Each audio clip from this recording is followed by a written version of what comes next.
When we convened our committee on November 15th, we discussed the qualities and traits we were looking for in our new head coach. Our super coach with a big S on his chest had to be, number one, a great recruiter, especially in New Mexico, Texas, and the western United States. He had to place emphasis on the student and student athlete, and his philosophy had to be in line with the mission of Eastern New Mexico University. He had to demonstrate evidence that he would engage the Greyhound football team in the community. He had to demonstrate excellence in coaching. He had to be a winner. He had to show that he could persevere and overcome obstacles and challenges. He had to be a professional, and he had to show that he could fundraise. These were the parameters we evaluated as we sorted through over 65 applications during the Thanksgiving break. We reconvened on Monday following and cut to a short list of 10.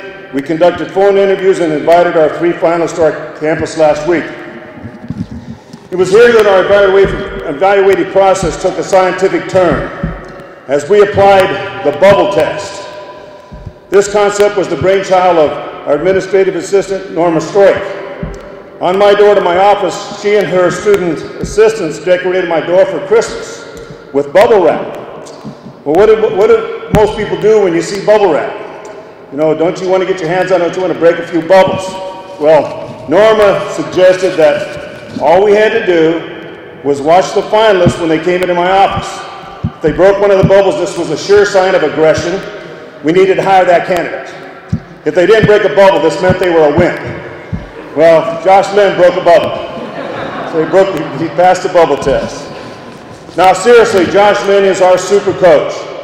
He's a Greyhound to the core, having earned both his bachelor's and master's here. If you cut him open, he would bleed green. And I like the fact that he served as team captain. That tells me something about his leadership abilities. He did coach here, started his coaching career here at Eastern. Went to one of the top Division II programs in the United States at Delta State University. And then, as Dr. Gamble already mentioned, had a great success at New Mexico Military Institute. He also shown that he can raise money. His 7-on-7 passing camps are the largest in the state. Last year, he had over 52 teams participate, and he expects to bring the same concept here to Eastern starting this summer.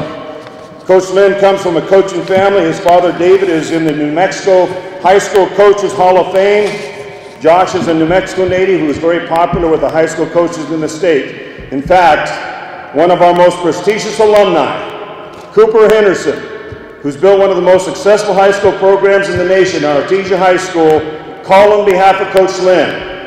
And to quote Coach Henderson, he said, "If we hire Josh Lynn, it is going to make all the high school coaches in the state of New Mexico very happy," unquote. So without further ado, it's an honor for me to introduce you the 15th head coach in the history of Eastern New Mexico University, Mr. Josh Lynn.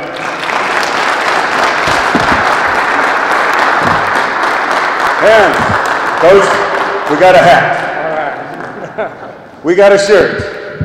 Hope yours is large. Whoops. Sorry there, Mr. Cameron. That's what it is. Hope I didn't break that.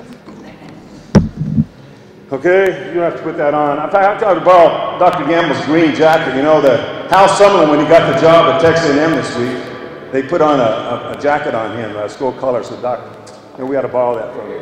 There you go. So we're going to give that to you. And then we got Eastern football. So we're going to get you outfitted there. All right.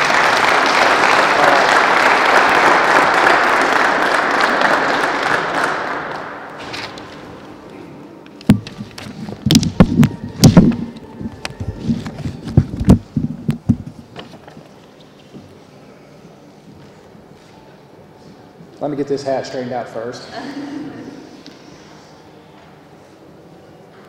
Okay, first of all, I'd like to thank everybody for coming out today. Like Dr. Geiser and Dr. Gamble said, I am a Greyhound, and I'm going to take this off for a second. You know, and I bleed green silver, and you know, a lot of people can't say this, but I believe Portales, New Mexico is the major stepping stone in my life, and I credit that to Eastern New Mexico University and the town of Portales. When I was here, so many people took care of me, so many people cared about me, and you know, that's a credit to this, not only this institution, but the town of Portales. And I mean that from, you know, the bottom of my heart. A couple people I'd like to introduce and thank. First of all is my wife, Pam, and my little boy, Bryson. You know, with them, I am nothing, and I love them with all my heart. And then, you know, hopefully he makes it through the conference here. So we're all you know, kind of hoping on that. Another thanks I'd like to thank is the search committee. I know that I talked to them at least 3 times during the process. And I got to tell a story real quick, and I'll be quick about it. But as we're going through the phone interviews, Dr. Thurman Elder, you know, you can't see him on the, you know, you're on the phone, they're on the phone. We can't see who's in the room with them, obviously. You know, we're not Skyping or anything. But anyways, Thurman Elder gets on the phone. He goes, "Josh, this is Thurman Elder." And anyways, as everybody knows, everybody kind of around Eastern New Mexico University, you know, everybody knows the Doc Elder on the radio. And so anyways, I told Thurman Elder on the phone, I go, "Oh yeah, Thurman Elder, I know you're the other Dr. Elder." And then, you know, and then sure enough, right after Thurman Elder said it, Doc Elder with his big explosive voice jumps on and goes, "Well, Josh, this is Dr. Don Elder." And so anyways, talking about sticking your foot in your mouth, you know, that's, but, you know, be careful what you say in an interview, I guess, like, especially a phone interview, because you don't know exactly who's in the room with you. But anyways, I thought that was kind of a funny story. I'd like to thank Dr. Geiser. You know, as you guys know, just looking at me, I'm young. And I'd also like to thank Dr. Gamble. And, you know, with me being as young as I am, and I realize that, it takes somebody special not only to give me a chance, but to, you know, ensure their trust of their university and their football program, especially in a guy like me. And I appreciate that. Thank you. And, you know, we're going to do a good job. A couple things I'd like to say about our football program as we get going here. We're going to believe in the count on me philosophy here at Eastern New Mexico University. All right, Greyhound football. All right, and I believe with every good football program, you got to believe in 3 different areas, and we call those the count on me areas. Okay, the first one, all right, is you have to count on a player to achieve academically. And with that said, you know, Dr. Gamble, you know what really impressed me is when I sat down with Dr. Gamble, he informed me of the fact that Eastern New Mexico is graduating 7% less than New Mexico State University. And that's a credit to the university. I mean, you know, when young men and women come through Eastern New Mexico University, you know, 4 or 5 years, they're graduating those kids just a little bit under New Mexico State, which is a Division I state university.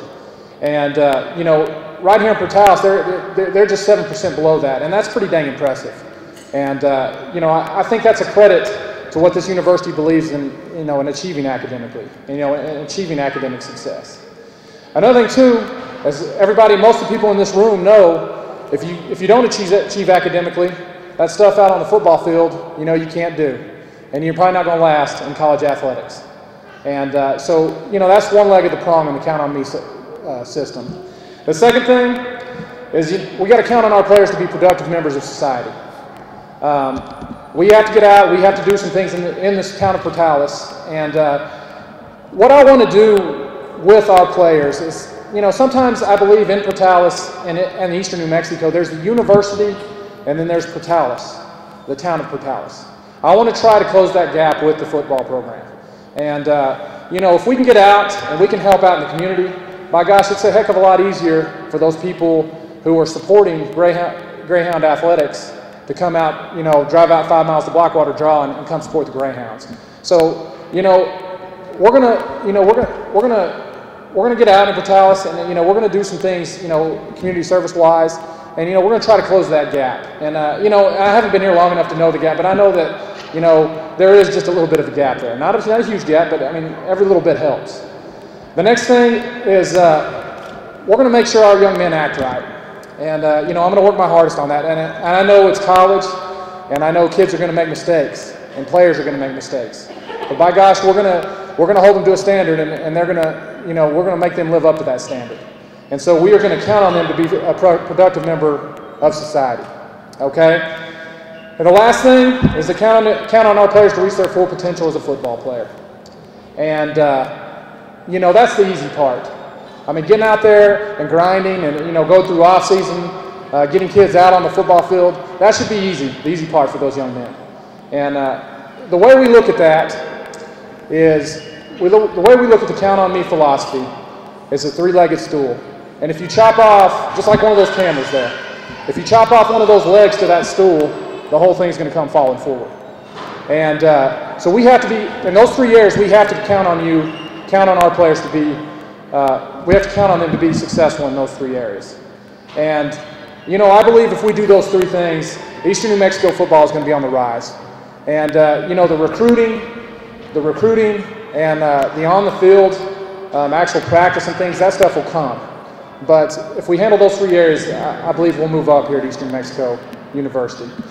Our Greyhound football philosophy, and this is from the good book itself, and I believe in whoever loves discipline loves knowledge, but he who hates reproof is stupid. And that comes from Proverbs 12:1.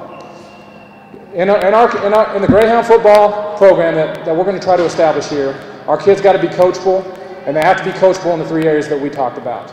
And if they're not, then we can't be successful here at Eastern New Mexico University. And guys, let me just end this with saying I'm happy to be here. I'm a Greyhound, and I always have been a Greyhound, and I always will be a Greyhound. And hopefully I get the opportunity to not only work with the individuals in this room, but the entire campus, the entire faculty, and especially the town members of Taos, New Mexico. Thank you, and I guess we'll just open up for questions. Okay. Anybody, questions? What convinced you that interview was the right job? Great question. Hey, Josh, repeat the question. Okay. The question was asked, what convinced me to come to Eastern New Mexico University, correct? Well, when you look at Roswell, New Mexico, New Mexico Military Institute, where I came from, it's not really different from Taos, New Mexico. I mean, actually, Roswell has an airport, but it only flies in, 3 planes a day from Dallas, Texas. I mean, you got Lubbock, Texas, right down the way. That's a little bit closer. And my whole philosophy is, I always felt like I wanted to be a 4-year coach. And, and I consider myself a New Mexico guy. And all those things weighed into my decision. And then when I came down here and I met with actually the players of Greyhound football, I think it all came together, and, I just felt that my family and myself felt this was the right decision. Coach Kelly? Kevin's from Roswell. We do a bunch of talking. So, yes, Doc. Josh, it seems that the fact that you came out of a small New Mexico high school program and you were the first team to fall All-Star selection twice in your career, it sure serves as an example to the kids in New Mexico that they can think about Eastern as a place that they can come and have success. I believe it, and I'm a product of that. And the question was asked, the kids in our state, and me being a product from this state, it could be an example for the young men of Greyhound football. So my answer to that is yes. I come from Eunice, New Mexico, and that's what I consider home. And it's just a town of 2,000 people. And with that said, New Mexico has its recruiting advantages. For one reason, a lot of schools don't hit New Mexico in recruiting. Okay, because we're pretty spread out. All right, and that's a big advantage. The next thing is it's so spread out that you have to drive a little bit to go to Lordsburg, New Mexico. You have to drive a little bit to go to Farmington, New Mexico. But the thing about it is, if you kick over every pebble in New Mexico, there's going to be some players just like myself that we come across that can help the Greyhounds win. And now, a lot of those kids are going to have to get produced and or get developed. Because a lot of our kids don't get developed like they probably need to, as for Texas and things like that. But I believe, you know, with the advantages and disadvantages, you know, if you can go out and find some kids from New Mexico and see what they can become and not what they are, you know, I believe that's an advantage for Eastern New Mexico. And yes, I think I'm a good product of that. Yes, sir. Wendell Sloan, right? Okay. How much you recruit some kid that maybe some of the other conference schools are also going after? Excuse me one more time. How much you talk a kid into coming to Houston that some of the other conference schools are also competing for? Right. The question was asked. You know, when it comes to recruiting a kid between one of the teams in our conference, what we have to do here at Eastern New Mexico University, and I know I've thrown this analogy out. A couple times, but we have to change our mind frame. All right. What you have to sell Eastern New Mexico football on is we have a great education here. It's a place to play football.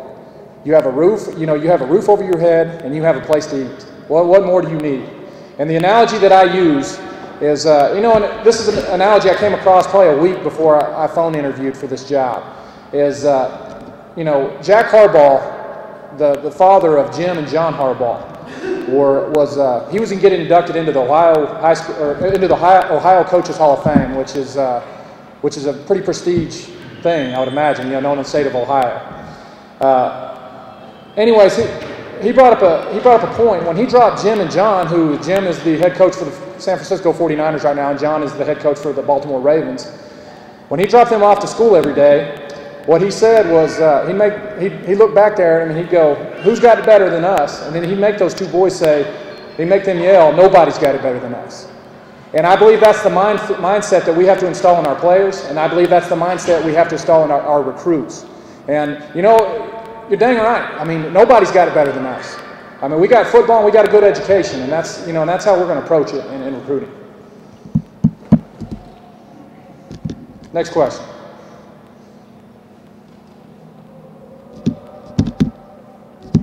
Yes, Marshall Stem.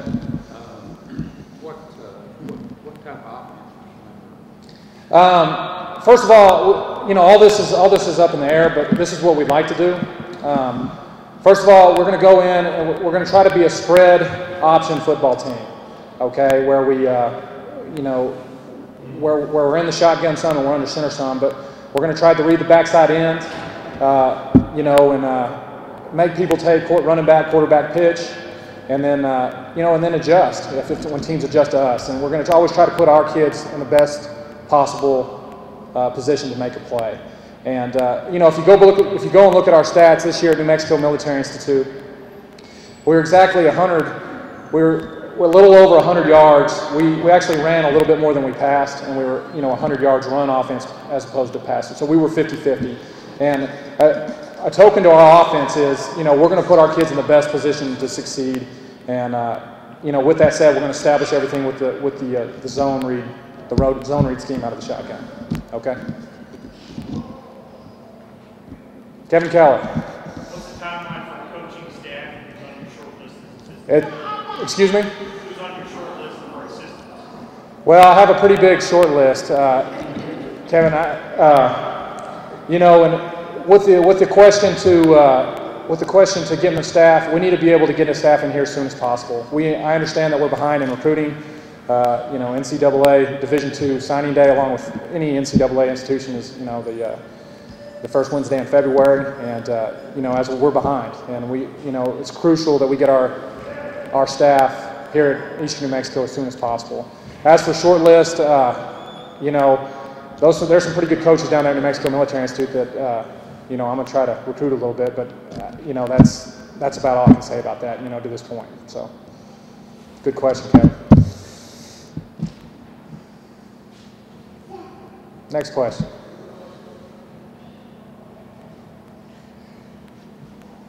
Okay. Well, thank you guys, and thank you again for coming out, and you know, thanks, and go Greyhounds.